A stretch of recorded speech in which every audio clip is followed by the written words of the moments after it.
The history lesson continues in Superman issue 28. Kents continue their cross-country history lesson as Clark arrives back at the RV to give Lois and John a lift to Washington, DC. Heading to the state's Capitol building, John witnesses a protest outside. Not really understanding what's going on, his parents tell him that the freedom of speech is important, no matter what side of the argument you are on. Taking John to the Smithsonian, they stop by the World War II Memorial and the Korean War Memorial, or as Clark explains to his curious son, the Forgotten War Memorial. Although Clark can't understand how history ever glossed over such a devastating part of it. Leading into the Vietnam War section of the museum, Lois talks about her uncle, Kurt Lane, who was her own father's inspiration for joining the military. Visiting the Lincoln Memorial and seeing the Gettysburg Address push the Kents onto their final destination, the Gettysburg National Military Park. Visiting the park's highlights, John feels strange standing on land that was once a battlefield.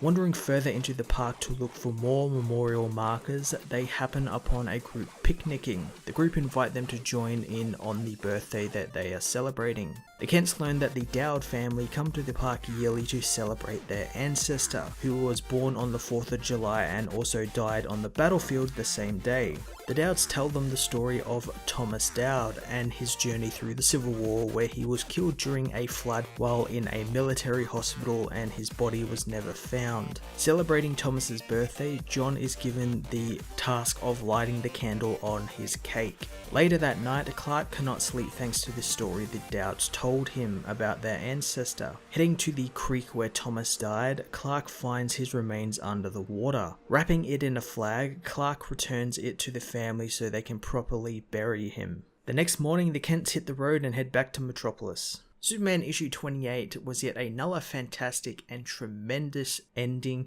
to this fun little two-part 4th of July story that took not only John but the reader through some really articulate and insightful looks into the American history. It was also a fantastic breather arc for the Superman book, which since the beginning of Rebirth has been one massive story after one life-changing massive story. So to slow things down and give these larger-than-life characters something as simple as just going on a road trip is really great and adds that little bit of depth to their character. We also got small nods to Lois Lane's father and her family, who have been strangely missing from Rebirth up until now being mentioned. So hopefully we'll get something from General Sam Lane very soon or in the near future. I'm going to give this issue a 10 out of 10. Hey everyone, thanks for watching my newest video. If you enjoyed it, you might also like to check out my other reviews here on my channel. You can also follow me on various social media platforms like Twitter by searching Matt_FOS, or even join the Comic Multiverse Discord server and chat with other comic book fans, including myself and Joel from Cape Joel. Want cheap comics and trades? Head over to the book depository with the link in the description to get the cheapest trades and comics around, along with free shipping anywhere in the world. Until next time, this has been Matt of the Fortress of Solitude. Thank you so much for watching.